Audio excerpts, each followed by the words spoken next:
Hello दोस्तों, welcome to my channel future topic study. अभी आप जानते हैं कि यूआरएससी इसरो का जो है एग्जाम होने वाला है। यूआरएससी जो है इसरो का एग्जाम होने वाला है, तो सभी के मन में रहता है कि प्रीवियस ईयर क्वेश्चन को पूरा देख ले एक बार, और कभी भी एग्जाम देने जाए तो प्रीवियस ईयर क्वेश्चन पढ़ के ही जाना चाहिए, जिससे पता चलता है कि किस चैप्टर से कितना क्वेश्चन आते हैं। तो यूआरएससी की बात किया जाए तो टोटल क्वेश्चन नंबर देखा जाए तो टोटल जो है 60 नंबर का क्वेश्चन आता है। टोटल कितने नंबर का आता है? 60 नंबर आता है, जिसमें 40 नंबर आपका ट्रेड रहता है। 40 नंबर आपका क्या रहता है? ट्रेड रहता है। और जो 20 नंबर जो है नॉन ट्रेड रहता है, ठीक है ना। नॉन ट्रेड का आने का अर्थ है कि आपका जो है साइंस रहेगा और कुछ जो है न्यूमेरिकल टाइप के मैथ होते हैं, है ना। टोटल ए टू जेड हम इस प्रीवियस क्वेश्चन में ए टू जेड कराने वाले हैं। सभी क्वेश्चन 60 क्वेश्चन को जो है सॉल्व आपको कराने वाले हैं। वो भी अगर आप नहीं भी पढ़े तो वो आपको आसानी से समझ में आएगा। क्वेश्चन समझ में आए तो एक लाइक सब्सक्राइब जरूर कीजिए, ठीक है। अभी आपको बता दें, एक मोटिवेशन के साथ हम लोग आगे बढ़ेंगे। रास्ते कभी खत्म नहीं होते, रास्ते कभी खत्म नहीं होते, बस लोग हिम्मत हार जाते हैं, बस लोग हिम्मत हार जाते हैं। तैरना सीखना है तो पानी में उतरना ही होगा, तैरना सीखना है तो पानी में उतरना ही होगा। किनारे बैठकर कोई गोताखोर नहीं बनता, कोई गोताखोर नहीं बनता। तो इसीलिए आपको अगर एग्जाम पास करना है तो क्वेश्चन को पढ़ना ही होगा और समय देना ही होगा। तो टोटल क्वेश्चन को सॉल्व करेंगे। और ये पेपर जो है क्वेश्चन पेपर 2022 का है। एग्जाम कब हुआ था? 3/11/2022। और देख सकते हैं पाटलिपुत्रा ION डिजिटल जो में हुआ है। तो क्वेश्चन स्टार्ट करते हैं हम लोग। देखिए क्वेश्चन नंबर हमारा 1 है, गोल दंडों को केंद्र का पता लगाने के लिए प्रयोग किए गए कैलिपर को कहते हैं। भैया गोल दंड का केंद्र का पता लगाने के लिए किसका उपयोग करते हैं? तो जाहिर सी बात है किसका उपयोग करते हैं? जैनी कैलिपर का उपयोग किया जाता है। नेक्स्ट क्वेश्चन हम लोग देखेंगे।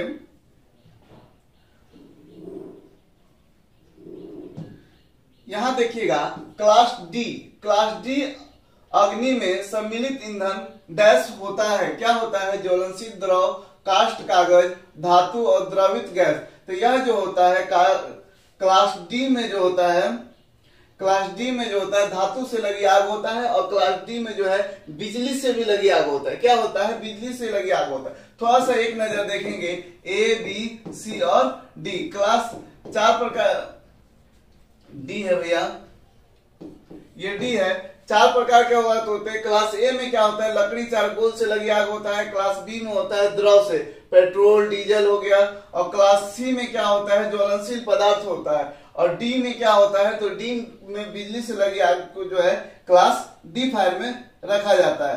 तो नेक्स्ट क्वेश्चन देखेंगे हम लोग,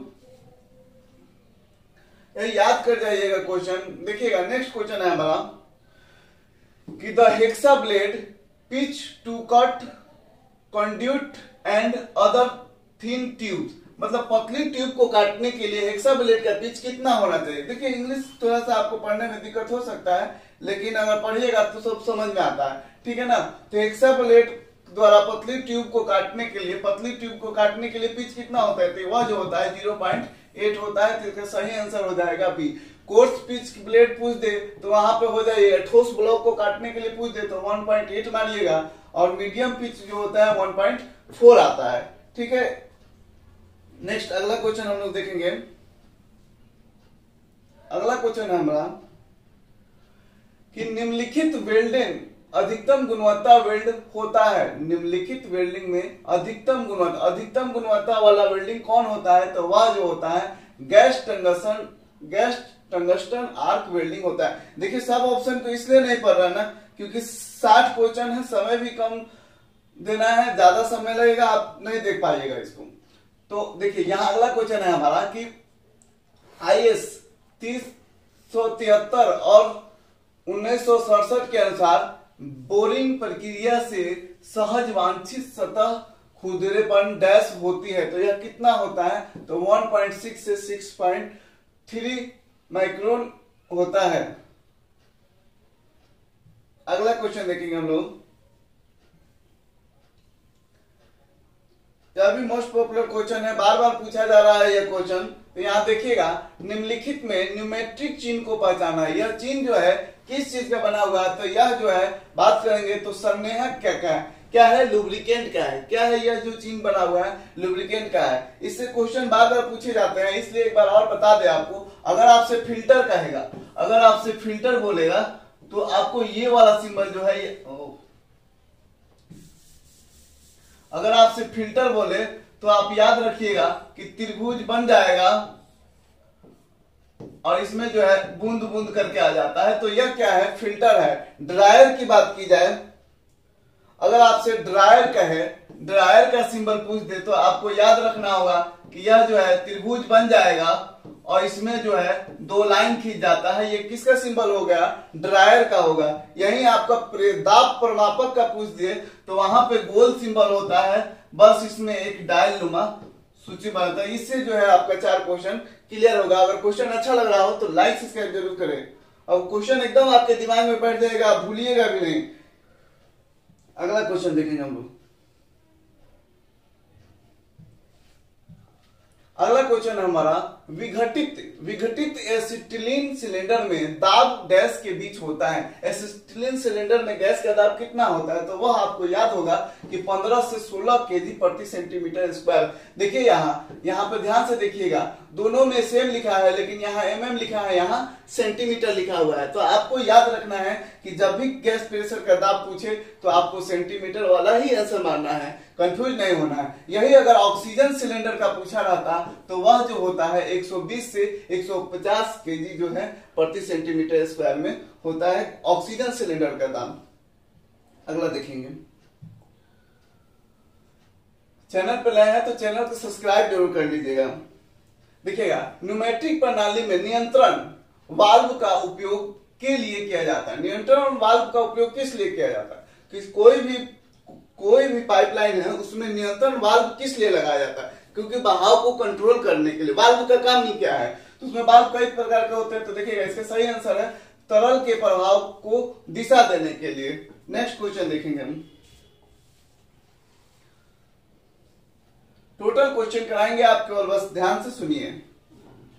अगला क्वेश्चन है हमारा, निम्नलिखित धातु के छिद्रन तथा परिछिद्रन करते समय मिट्टी के तेल का प्रयोग कर्तन तरल के रूप में किया जाता है। भैया इसके पहले वाले भी सेशन में हमने पहले क्लास में ही पढ़ाया था। ये मोस्ट पॉपुलर क्वेश्चन है, मिट्टी के तेल का प्रयोग किस लिए किया जाता है। मिट्टी के तेल सीधा लिखे, मिट्टी के तेल सीधा लिखे, किरोसिन तेल लिखे, आपको समझ जाना है कि एल्युमिनियम के लिए जो है कूलेंट के रूप में किसका प्रयोग करते हैं, मिट्टी कहते हैं। यहाँ पीतल आया है, पीतल के लिए ड्राई सूख, इसमें जो है सूखा विलय तेल, पीतल के लिए सूखा हवा, और तांबे की बात की जाए तो तांबे के लिए जो है तारपीन का तेल यूज किया जाता है। ढलवा लोहा के लिए जो जानते हैं तो कंप्रेसर एयर का प्रयोग किया जाता है ढलवा लोहा के लिए। नेक्स्ट क्वेश्चन देखेंगे हम। अगला क्वेश्चन देखिएगा अभी हम।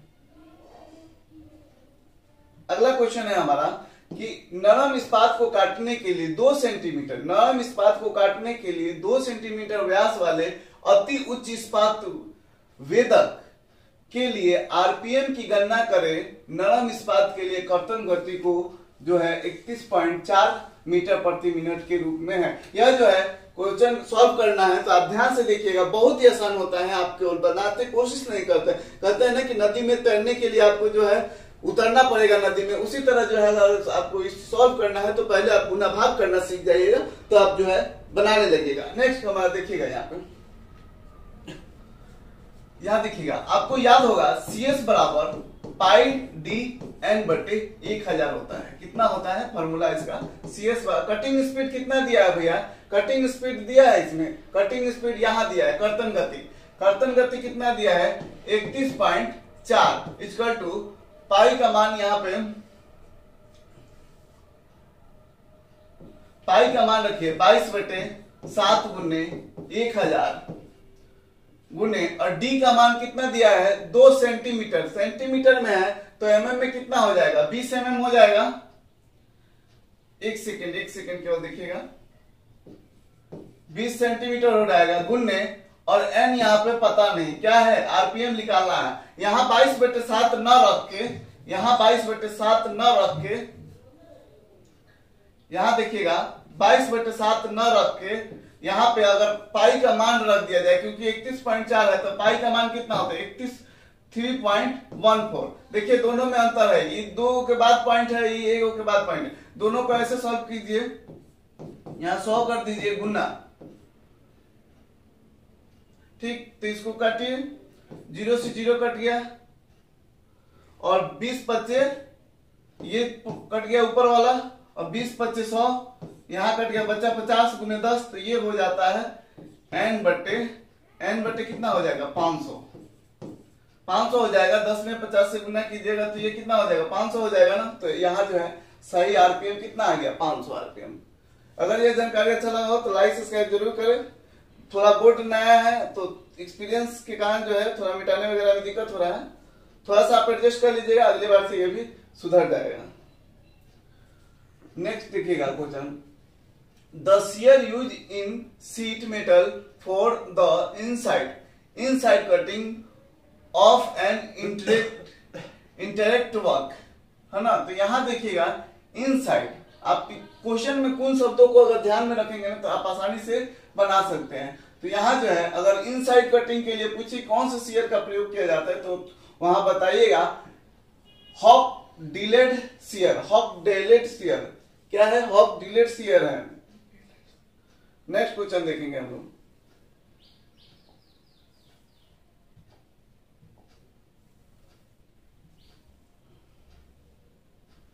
अगला क्वेश्चन है हमारा आर्क वेल्डिंग इलेक्ट्रोडी में 1.4 से लेकर 1.1 तक के लेपन घटक के डैश तहत होता है। यह जो है 1.4 क्या है? लैपिंग। देखिए इलेक्ट्रोड पे क्या होता है, फ्लक्स चढ़ाए जाते हैं, वो लैपिंग की दिया गया है 1.4 से लेकर 1.5 किसके अंतर्गत आता है? तो वह जो है किसके अंदर? मध्यम लेप इलेक्ट्रोडी के अंतर्गत आता है, मध्यम लेप के अंतर्गत आता है। तो यहां देखिएगा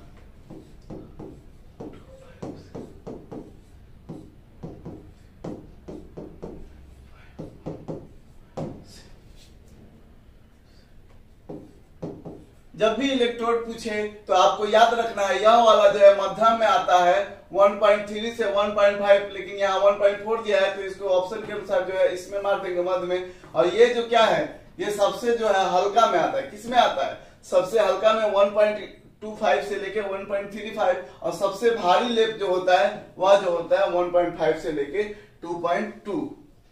यह आपको जो है याद रखना होगा। यहां देखेंगे हम लोग difference between the maximum and minimum limit basic dimension is called. ठीक है ना। आप भी जानते हैं कि मैक्सिमम और मिनिमम के बीच का अंतर क्या कहलाता है? टॉलरेंस कहलाता है। अधिकतम और तथा यहाँ क्या कहलाता है? टॉलरेंस कहलाता है। क्या कहलाएगा भैया? टॉलरेंस कहलाता है। नेक्स्ट क्वेश्चन देखेंगे हम लोग, अगला क्वेश्चन है हमारा the coupling use to connect two parallel shaft whose axes are at a small distance apart is called, है ना। तो यहाँ जो है इसका सही आंसर हो जाता है सी। यहाँ सही आंसर हो जाएगा सी, ओल्डहम कपलिंग। क्या होता है? Oldham coupling. अगला क्वेश्चन देखेंगे,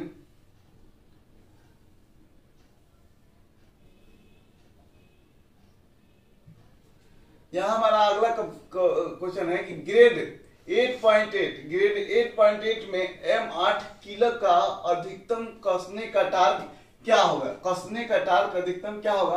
तो यह जो होता है 28.8 न्यूटन मीटर होता है। नेक्स्ट देखेंगे,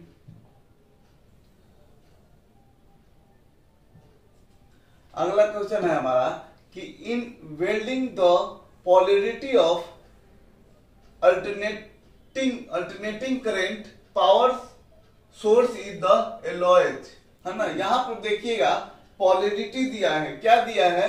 पोलैरिटी पूछा है और अल्टरनेटिंग करंट दिया। अल्टरनेटिंग करंट का मतलब होता है एसी। एसी में क्या,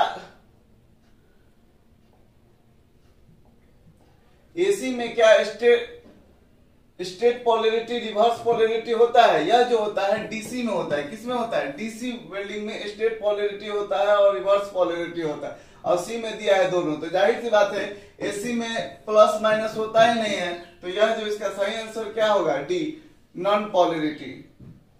अगला क्वेश्चन देखिए,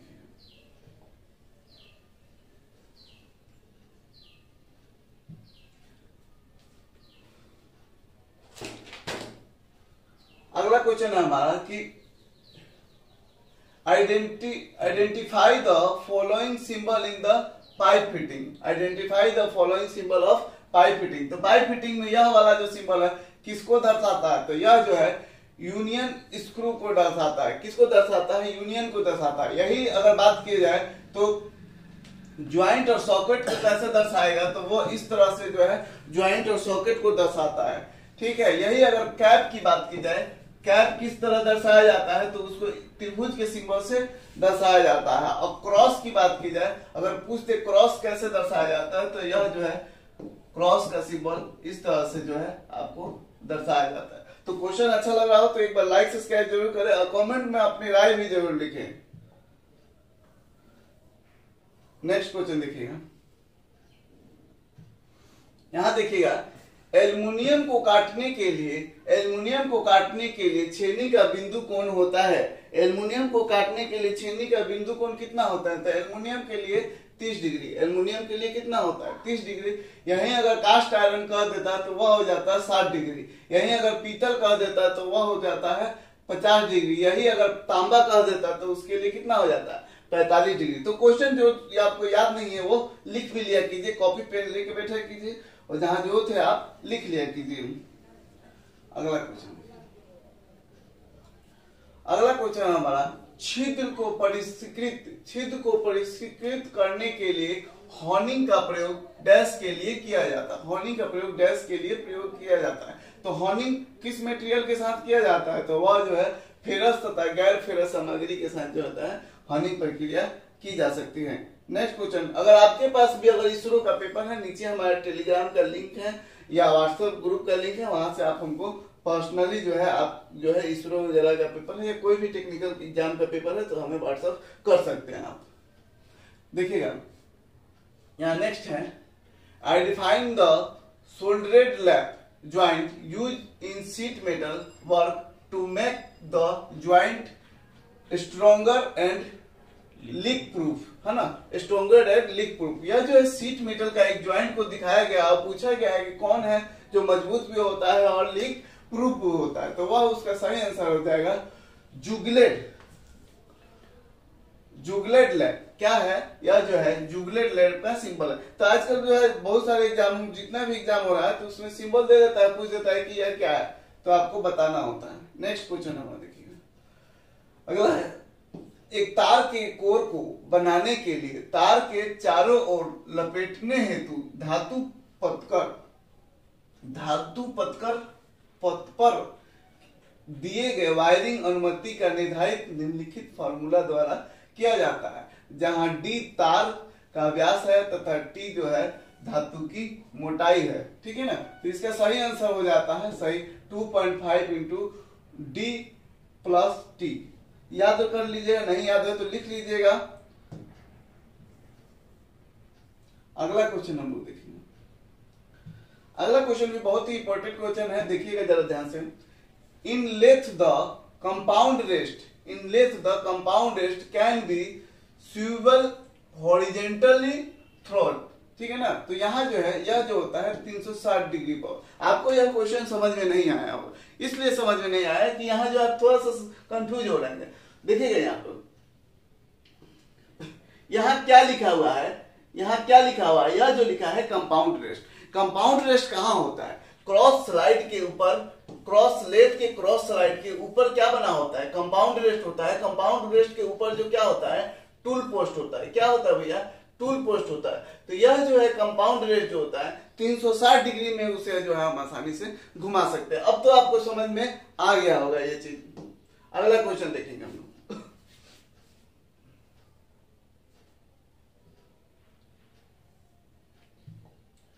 अगला क्वेश्चन देखिएगा,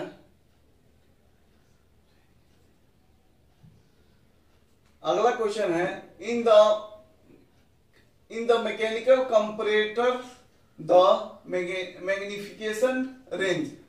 मैग्निफिकेशन रेंज यह जो होता है कितना रेंज होता है, तो यह जो होता है बिटवीन 100 से लेके 1000 तक होता है।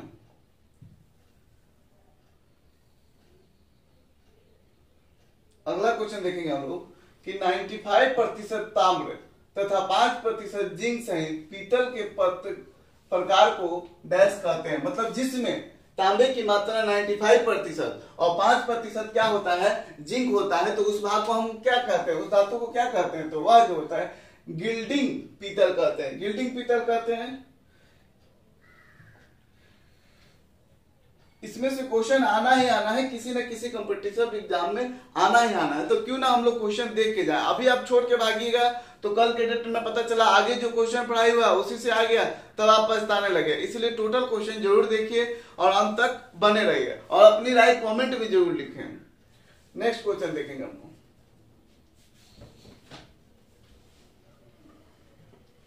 देखिएगा लिखा गया है कि इन बेरिंग को अक्षीय परनोद और साथ ही त्रिज्यीय लोड को लेने के लिए अभिकल्प दिया गया है। तो वह जो होता है कोणीय संपर्क बॉल बेयरिंग होता है। वह जो क्या होता है, कोणीय संपर्क बॉल बेयरिंग होता है, जो दोनों लोड ले सके। ये हमेशा याद रखिएगा, दोनों लोड पूछे तो तुरंत वहां पे कोणीय संपर्क जो है बेयरिंग मारिएगा। अगला देखिए, अगला क्वेश्चन है हमारा कि 1.25 मिलीमीटर अंतराल पर 21 dpi के नर्ल है। क्या है यह नर्ल, मतलब नर्लिंग वाला क्वेश्चन है। डैश उत्पादित करता है, तो यह कौन सा उत्पादित करता है भैया, यह जो है मध्यम नर्लिंग है। क्या है, यह जो है मध्यम नर्लिंग है। मध्यम नर्लिंग मतलब मीडियम होता है, और यही अगर क्रॉस पूछा होता,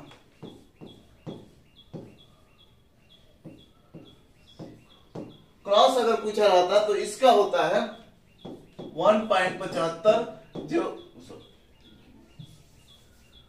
1.75, और टीपीआई की बात की जाए तो टीपीआई होता है 14 टीपीआई। अब मध्यम का तो आप देख ही लिए, मध्यम का तो आपने देख ही लिया। अब महीन का कितना होता है, तो महीन की बात की जाए तो वह जो होता है 0.75 से इसमें कितना टीपीआई होता है, 33 टीपीआई होता है। ये जो क्या है, ये क्या है 14 टीपीआई क्या होता है, मतलब ये जो है नर्लिंग में जो है कितना दांत जो है बनते हैं क्रॉस में और महीन में और मध्यम में, ये चीज बताया गया है यहाँ पर। कुछ लोग सोच रहे हैं कि क्या है। आगे क्वेश्चन देखिएगा। अगला क्वेश्चन है हमारा कि सामान्य सोल्डर के लिए निम्नलिखित संयोजन में से कौन सा सही है जिसका प्रयोग सामान्य धातु पत्र उपयोग हेतु किया जाता है। सीधा देखिए, कुछ क्वेश्चन का पॉइंट अगर आप याद कर जाते हैं तो वह जो है आसानी से बना सकते हैं। सामान्य सोल्डरिंग में कभी कभी क्या देता है कि यह जो है 67 और 36 या 37 देने लगता है, ठीक है ना। तो ये जो है हम लोग कंफ्यूज कर जाते हैं। इस तरह के भी आता है तो कंफर्म हमको याद नहीं अभी, लेकिन नॉर्मल शोल्डर का है, सामान्य शोल्डर का है, तो सीधा वहां पे 50-50 मार देना है। कितना मार देना है, 50-50, टीन और सीसा। और यहीं आपसे पूछ जाएगा शोल्डर किसका मिश्रण है, तो आपको याद रहना चाहिए कि टीन और सीसा का मिश्रण है। नेक्स्ट क्वेश्चन देखिए। अगला क्वेश्चन है हमारा, निम्नलिखित एक प्रकार का विद्युत प्रतिरोध वेल्डन है। क्या है, विद्युत प्रतिरोध वेल्डिंग कौन सा है, तो विद्युत प्रतिरोध वेल्डिंग की बात की जाए तो वह जो होता है समधी वेल्डिंग। समधी वेल्डिंग जो है विद्युत प्रतिरोध वेल्डिंग है। अगला क्वेश्चन देखेंगे। अगला क्वेश्चन, ये भी आजकल जो है कई एग्जामों में देखा गया है कि भी ब्लॉक आप देखे ही होंगे। भी ब्लॉक सभी लोग देख ही पा रहे हैं।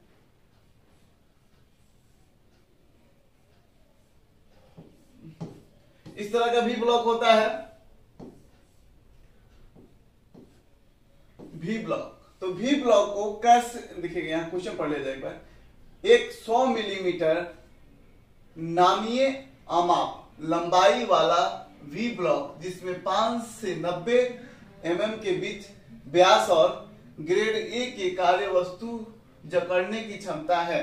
तो इसको कैसे सूचित किया जाता है, तो यह जो है याद कर लीजिएगा, वी ब्लॉक 100 mm 50 से 90 AIS 2949 से सूचित किया जाता है। वी ब्लॉक हो गया 100 जो mm जो वी ब्लॉक की लंबाई होती है 50 से 90 mm डायमीटर के उसमें जॉब रखे जा सकते हैं। और ये जो है ये तो आप ए ग्रेड हो गया, ISI जो है आपका जो है 2949। अगला क्वेश्चन, अगला क्वेश्चन है हमारा कि expression of the fit basic hole system a size of 50 mm। तो यह होल बेसिस सिस्टम किसमें पूछा गया है, hole basis system. Hole basis system में देखिएगा यहां जो है यह दोनों में H है ही नहीं, इसको ध्यान यहां देखिएगा, थोड़ा सा पकड़िएगा ना, क्वेश्चन को थोड़ा सा समझने की कोशिश कीजिए, देखिए आपको एकदम आसानी से समझ में आएगा। ये क्वेश्चन देखते ही क्या होता है, बच्चे छोड़ के भाग जाते हैं, भागना नहीं है, दिखाते हैं आपको कैसे इसको पकड़ना है। अगर आप में थोड़ा सा भी एग्जाम निकालने की अगर चेष्टा है, आप चाहते हैं कि नौकरी हो जाए, तो आपको जो है देखना पड़ेगा और सुनना पड़ेगा इस चीजों को। भागिएगा, स्किप करके भागिएगा, फिर जीवन भर भागते रह जाएगा, इसलिए भागिए नहीं। टोटल क्वेश्चन कराएंगे और एक एक क्वेश्चन आपके दिमाग में बैठा देंगे और अपनी राय कमेंट में जरूर लिखिए, ठीक है ना। तो इसको ध्यान से जरा देखिएगा, इन दोनों में पहला और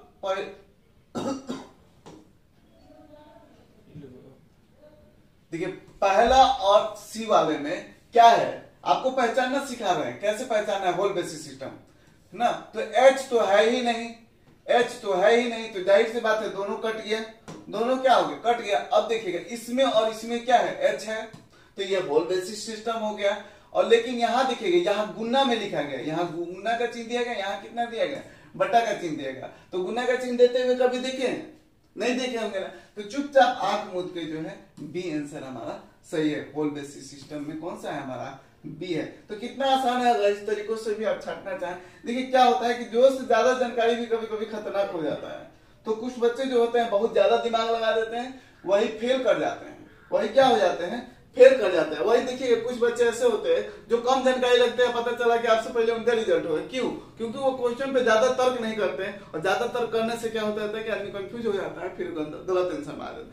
तो कुछ चीजों को अगर ध्यान में रखते हैं तो आप शायद अच्छा कर पाएंगे। A hand tool used for the closing and locking of seam in the sheet metal work। Sheet metal work में आप जानते ही हैं, सीम को क्लोज करने के लिए, सीम क्या होता है, दो शीट को आपस में मोड़ के जोड़ना ही क्या कहलाता है, सीम कहलाता है। तो सीम बना दिए और उसको लीक प्रूफ बनाने के लिए कौन से टूल्स का प्रयोग करते हैं, तो वह जो होता है ग्रूवर टूल्स होता है। क्या होता है, ग्रूवर टूल्स होता है। अगला क्वेश्चन देखिए, अगला क्वेश्चन हमारा कि गैस वेल्डिंग में ऑक्सीजन गैस सिलेंडर का वाल्व डैश होता है, तो सिलेंडर वाल्व चूड़ी डैश होता है। मतलब पूछा गया है ऑक्सीजन गैस सिलेंडर का वाल्व की चूड़ी कैसी कटी होती है ऑक्सीजन में। तो ऑक्सीजन में तो सबके जवान को एकदम याद होगा, अगर आप कंपटीशन की तैयारी कर रहे हैं तो आपको याद होगा कि ऑक्सीजन में कौन सा कटा होता है, दाईं ओर कटा है, राइट हैंड थ्रेड कटा होता है। यही पूछता है एसिटिलीन के लिए, तो एसिटिलीन के लिए लेफ्ट हैंड कटा होता है, मतलब बाईं ओर कटा होता है। नेक्स्ट क्वेश्चन देखेंगे,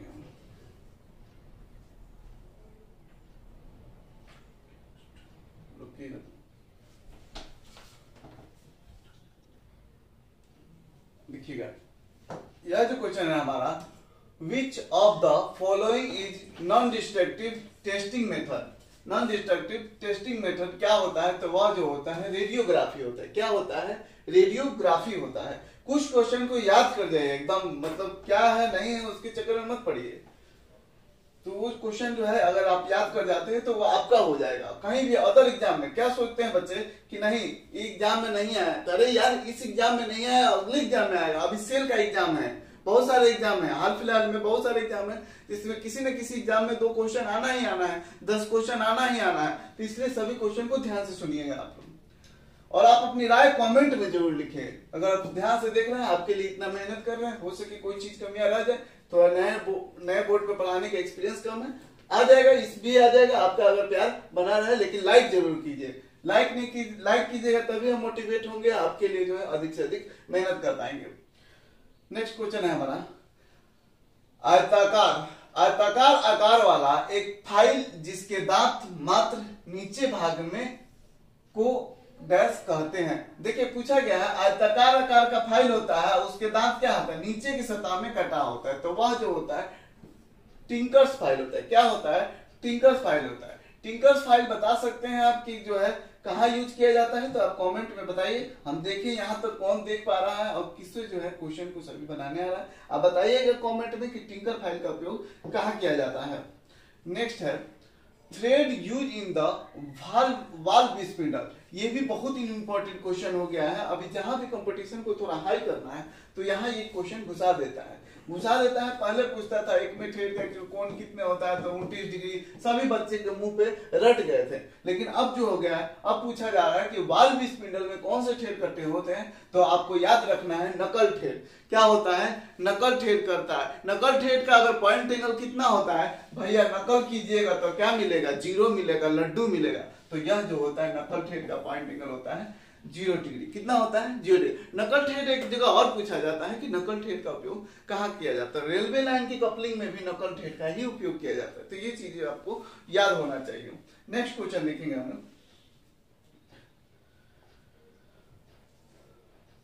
कमेंट कीजिए, सोच क्या रहे हैं, कमेंट कीजिए। कमेंट नहीं कीजिएगा तो हम कैसे पता चलेगा कि आपको समझ में आ रहा है कि नहीं, कहाँ हमको सुधार करना है। विंच का प्रयोग कहाँ किया जाता है। विंच जो है, इसका प्रयोग जो है भूमि पर अधिक भार को खींचने के लिए किया जाता है। विंच जो है क्या है, जैसे भार उठाने वाला जो चैप्टर है ना, उसमें जो है यह क्वेश्चन दिया गया है। नेक्स्ट क्वेश्चन देखिए 38 नंबर, एक धातु पत्र में प्लेट के किनारे तथा रिवेट के शीर्ष को बंद करने पर बनने वाले धातु से धातु जोड़ को डैश कहते हैं। क्या कहते हैं, एक धातु पत्र में प्लेट के किनारे तथा रिवेट के शीर्ष को बंद करने पर बनने वाले धातु से धातु जोड़ को जो है क्या कहते हैं, काल पट्टी करना। इंग्लिश में कुछ कहा जाता होगा, तो मैं भी अभी इंग्लिश नहीं बता पाएंगे आपको, लेकिन याद रखिएगा हिंदी अगर सुने रहिएगा ना तो आपको काल पट्टी करना। जो यह भी क्वेश्चन जो है हाल फिलहाल में कई एग्जामों में पूछ चुका है कि चेतावनी चिन्ह को पहचाने। ये चेतावनी चिन्ह है, किसका चेतावनी चिन्ह है, तो यह लेजर बीम का है। किसका चेतावनी चिन्ह है, यह जो है लेजर बीम का चेतावनी चिन्ह है। ये किसके अंतर्गत आता है, ये आपको ऑप्शन हमारे जो है कमेंट में लिखना है कि किसके अंतर्गत है। क्या चेतावनी चिन्ह के अंतर्गत आता है, निषेधात्मक के अंतर्गत आता है, किसके अंतर्गत आता है बताइए। यहाँ अगला क्वेश्चन है, यह क्वेश्चन तो आप जरूर ही बनाए होंगे कि बाह्य माइक्रोमीटर में यह जो है ए नुमा जो भाग को पहचानना है, ये कौन सा भाग है भैया, तो यह भाग क्या कहलाता है हमारा, यह भाग कहलाता है थिम्बल। क्या कहलाता है हमारा, थिम्बल कहलाता है। यहाँ रैचेट स्ट्रोक दिया है डी वाला, तो रैचेट स्ट्रोक अगर आप नए हैं तो जान जाइए पीछे वाले भाग को रैचेट स्ट्रोक कहते हैं। बैरल किसको कहते हैं, इसको कहते हैं जो ये लाइन खींचा गया होता है वो बैरल कहलाता है। स्पिंडल क्या है भैया, स्पिंडल ये वाला भाग क्या कहलाता है, स्पिंडल कहलाता है। रैचेट स्ट्रोक ये वाला भाग का। तो जो लोग नए हैं ये भी जान जाएंगे और लिख लेंगे उन्हें। देखिएगा अगला क्वेश्चन है हमारा कि अब जो देखिए नॉन टेक्निकल क्वेश्चन हमारा स्टार्ट हो गया। तो कार जिसके पहिए का व्यास 300 mm है और जो 60 RPM की गति से घूम रहा है, तो उसके परिधीय गति का पता लगाएं। तो इसका सही आंसर है दोस्तों बी। इसको जो है बना लीजिएगा, आप लोग बना के कमेंट में लिखिएगा जो भी बनाना चाहता है। अगला क्वेश्चन देखिएगा, अगला क्वेश्चन हमारा कि एक पदार्थ की सूक्ष्म संरचना और भौतिक गुण को डैश द्वारा बदला जा सकता है। तो यह देखिए थ्योरी में भी यह क्वेश्चन आता है। तो किसी पदार्थ की सूक्ष्म संरचना और भौतिक गुण को किसके द्वारा बदला जा सकता है, तो वह जो है ऊष्मा उपचार विधि द्वारा जो है उसके गुण को बदला जा सकता है। अगला क्वेश्चन देखिए, एक वस्तु को संतुलन में कहा जाएगा यदि वस्तु पर लागू सभी बल और बल आघूर्ण के परिणाम डैश है। तो वह क्या होता है, वह जो होता है शून्य होता है। किसी भी वस्तु पर पढ़े होंगे कि परिणाम लगाते हैं ढकेलते हैं, वो क्या होता है, शून्य होता है। तो जैसे होता है यही शून्य हो जाता है। नेक्स्ट क्वेश्चन,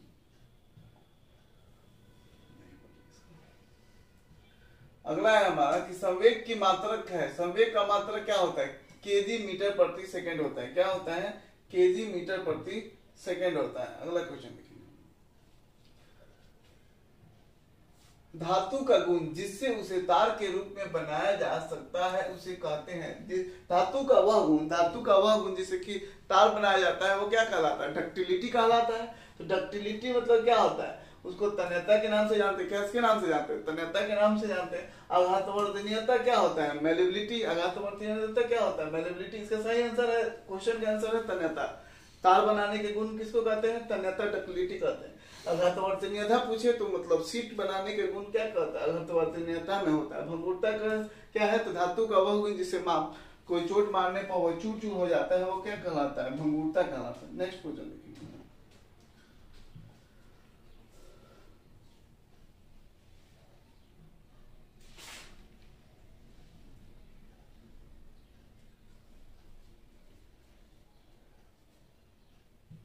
देखिएगा। नेक्स्ट क्वेश्चन है साइन थीटा का मूल अधिकतम जब थीटा डैश के समान है। जो अधिकतम मान किसका है, तो साइन 0 डिग्री के मान की बात की जाए तो साइन 0 डिग्री का मान 0 होता है। 30 का मान होता है 1/2। साइन 30 का मान कितना होता है, 1/2। और 90 डिग्री का मान होता है 1। और रूट 45 का मान होता है 1/√2। तो इसका सही आंसर हो जाएगा सी। 90 डिग्री का मान कितना होता है, 1 होता है। तो इस तरह से भी जो आप थोड़ा बहुत ध्यान से अगर पढ़े होते तो शायद ये क्वेश्चन जो है आसानी से बना पाते। नेक्स्ट क्वेश्चन देखिए। नेक्स्ट क्वेश्चन है हमारा कि एक आयताकार की लंबाई उसकी चौड़ाई से दोगुनी है। एक आयताकार की लंबाई उसकी चौड़ाई से क्या है, दोगुनी है। यदि आयताकार का परिमाप 60 सेंटीमीटर है तो उसके क्षेत्रफल का सेंटीमीटर में पता लगा। ये देखिएगा क्वेश्चन बनाते हैं हम। देखिएगा यहाँ आयत का परिमाप बराबर क्या होता है, 2 कोष्ठ लंबाई प्लस चौड़ाई। ठीक है, यहाँ क्या दिया है, आयत का परिमाप कितना दिया गया है, 60 सेंटीमीटर। 2 लंबाई कितना होगा, 2x होगा, और प्लस चौड़ाई कितना है, x है। चौड़ाई के दोगुना है लंबाई 2x, तो यहाँ सॉल्व कीजिएगा। 60 बराबर 4x प्लस 2x गुना कर दिएगा तो आ जाएगा 2x। तो यहाँ हो जाएगा 60 बराबर 6x। तो 6 से काटिएगा, ये कितना हो जाएगा, x बराबर 10। कितना हो जाएगा भैया, x बराबर 10। ये 10 आंसर नहीं है, आप सोच रहे होंगे कि 10 आंसर आ गया। तो यहाँ कितना हो गया, अगर लंबाई की बात की जाए तो लंबाई हो जाएगा 2 इंटू 10। तो ये कितना हो जाएगा, 20 mm लंबा हो गया। अगर चौड़ाई की बात की जाए तो चौड़ाई हो गया, केवल x है तो इसलिए इसका मान 10 है। तो लंबाई 20 हो गया और चौड़ाई कितना हो गया, 10 हो गया। यहाँ क्या पूछा गया है, उसके क्षेत्रफल। तो आयत का क्षेत्रफल क्या होता है, आयत का क्षेत्रफल बराबर होता है लंबाई गुने चौड़ाई। आयत का क्षेत्रफल क्या होता है भैया, लंबाई गुने चौड़ाई। तो लंबाई कितना है हमारा 20 mm और चौड़ाई कितना है 10 mm। तो यह कितना हो जाएगा 200 mm। 200 mm जो है क्षेत्रफल उसका। आगे इसका सही आंसर कैसे है, 20 है। मुझे उम्मीद है आपको समझ में आएगा, नहीं आएगा तो स्क्रीनशॉट मार के जो है इसको जो है बना लीजिएगा, 1-2 बार बनाइएगा, आपको याद हो जाएगा। अगला क्वेश्चन देखिएगा। सर वीडियो देख रहे हैं लेकिन आप लाइक नहीं कर रहे हैं। लाइक नहीं कीजिएगा तो भैया बनाने में मजा नहीं आएगा, पढ़ाने में मजा नहीं आएगा। लाइक जरूर कीजिए और शेयर कीजिए अपने दोस्तों के बीच, और जो भी है अपनी राय कमेंट में जरूर लिखिए। गतिशील द्वारा इलेक्ट्रोप्रेरक बल की दिशा को डैश द्वारा दिखाया जाता है। गतिशील द्वारा इलेक्ट्रोप्रेरक बल की दिशा को डैश द्वारा दिखाया जा सकता है। तो वह जो होता है क्या होता है, फ्लेमिंग के दाएं हाथ का नियम। किसका नियम है, फ्लेमिंग के दाएं हाथ का नियम है इलेक्ट्रोफ्लेमिंग। अगला क्वेश्चन देखिए भैया, सॉल्व करिए। अगला क्वेश्चन देखिए, ये भी बहुत ही आसान क्वेश्चन है। क्वेश्चन नॉर्मल आता है, उस समय अपनी एग्जाम में क्या होता है, एक्टिव नहीं होता, प्रेशर होता है जिसका हम लोग बनाने में करा है कि जेम्स किस 10 दिन में एक छोटा काम पूरा पूरा करता है, और आकाश 12 दिन में, और प्रसाद जो है 15 दिन में। यदि सब मिलकर काम करते हैं तो वो कितने दिनों में पूरा कर पाएंगे, कितने दिनों में पूरा कर पाएंगे? कुछ नहीं करना भैया, पूछता राम और श्याम कितने दिन में कर पाते हैं, तो आप सीधा लिखते 1/10 प्लस 1/12। ठीक है, दो इसमें तीसरा आदमी भी जुड़ गया है तो इसको भी जोड़ दीजिए 1/15। इसको सॉल्व कीजिए तो एलसीएम आपका आता है, एलसीएम आ जाएगा 60। तो 10 छक 60, 12 25 60, और ये क्या हो जाएगा भैया 4 हो जाएगा, 15 चौका 60। तो 6 5 11, 11 4, 15/60, 15/60 हो गया। तो कितने मतलब कहते हैं 15 चौका 60, मतलब क्या हो जाता है, ये जो होता है 1/4 हो गया, ये पलट जाता है, आपको भी मालूम है। तो यह जो हो जाएगा 4 आंसर। कितने दिनों में सब आदमी मिलके काम कर लेगा? 4 दिन में। ठीक, नेक्स्ट क्वेश्चन देखिएगा।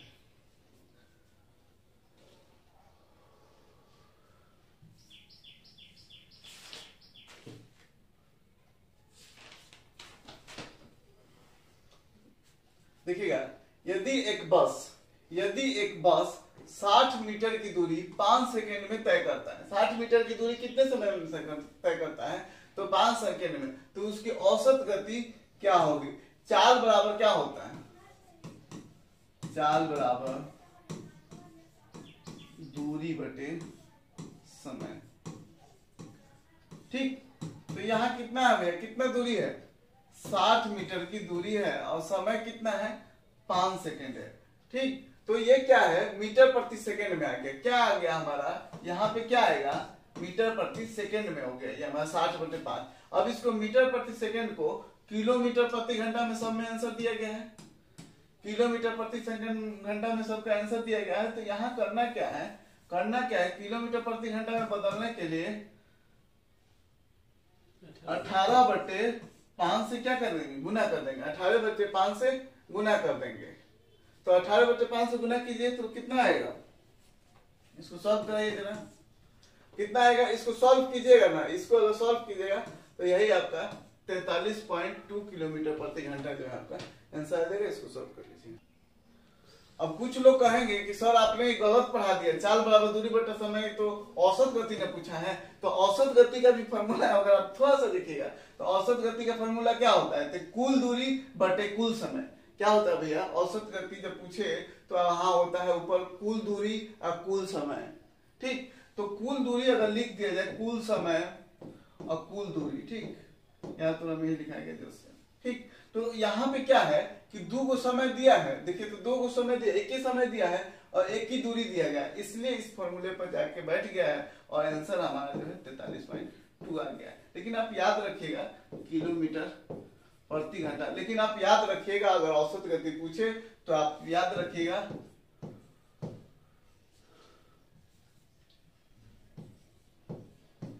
कुल दूरी बटे कुल समय। ये सिंगल था इसलिए हम इस पे रख के जो है बना दिए हैं। ठीक, अगला क्वेश्चन देखिए।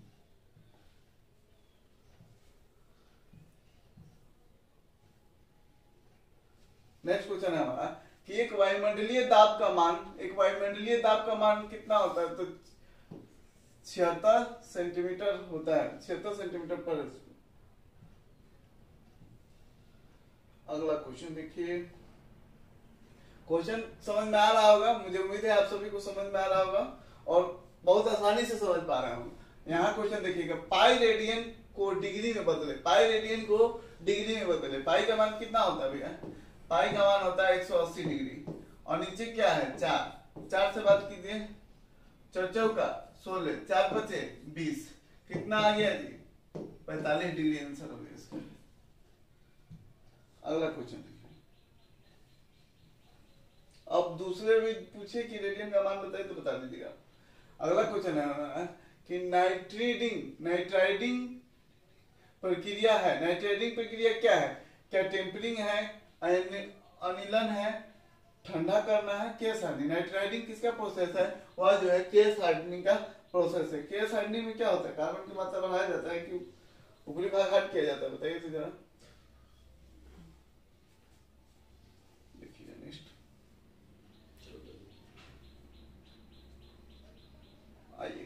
नेक्स्ट क्वेश्चन है हमारा, इसको भी ध्यान से देखा जाए। एक बाइक की लागत मूल्य, एक बाइक की लागत मूल्य जो है 25,000 रुपया है, 25,000 रुपया है। विक्रेता को बाइक की लागत मूल्य पर 6% लाभ मिलता है। विक्रेता को बाइक की लागत मूल्य पर 6% लाभ मिलता है, तो बाइक की विक्रय मूल्य का पता लगाएं। तो कहने का अर्थ है कि एक विक्रेता जो है 25,000 का जो है सामान लिया, ठीक, वह जो है कितना प्रतिशत का लाभ कमाना चाहता है, तो 6% का लाभ। तो ये कितने का दाम दिया है, 100% का दाम दिया है 25,000 रुपया। तो इसमें सीधा यहाँ 106 से गुना कर दीजिए। तो गुना करने के बाद आपको आ जाएगा डी आंसर सही हो जाएगा 26,500,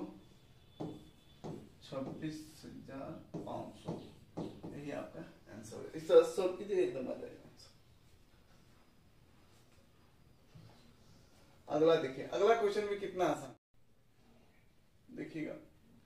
यह जो क्वेश्चन है हमारा a⁴m इंटू a⁴n, तो जब बेस समान है तो घात क्या हो जाता है, जुड़ जाता है। तो इसका सही आंसर क्या हो जाएगा, a⁴m प्लस n, इसका मतलब डी आंसर सही है। नेक्स्ट क्वेश्चन देखिए, ये सबसे आसान क्वेश्चन है। आप निम्नलिखित में से कौन सी अभाज्य संख्या, अभाज्य संख्या कौन सा है भैया, तो अभाज्य संख्या क्या होता है, भाज्य संख्या क्या होता है, जो 2 से कट जाए, ये सब 2 से कटने वाला है। अभाज्य संख्या क्या है, 20, 17। अगला क्वेश्चन, इस क्वेश्चन को आप लोग सॉल्व कर लीजिएगा। इसको हम सॉल्व नहीं किए, ज्यादा टाइम लगेगा।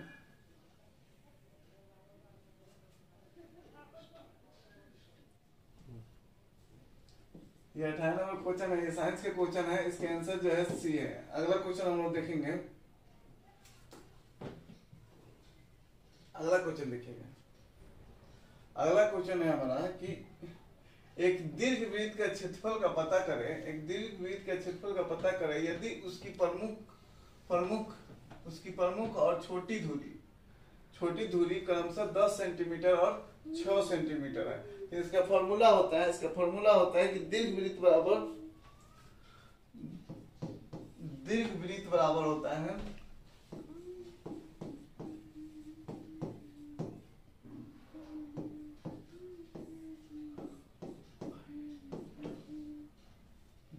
बड़ा होता है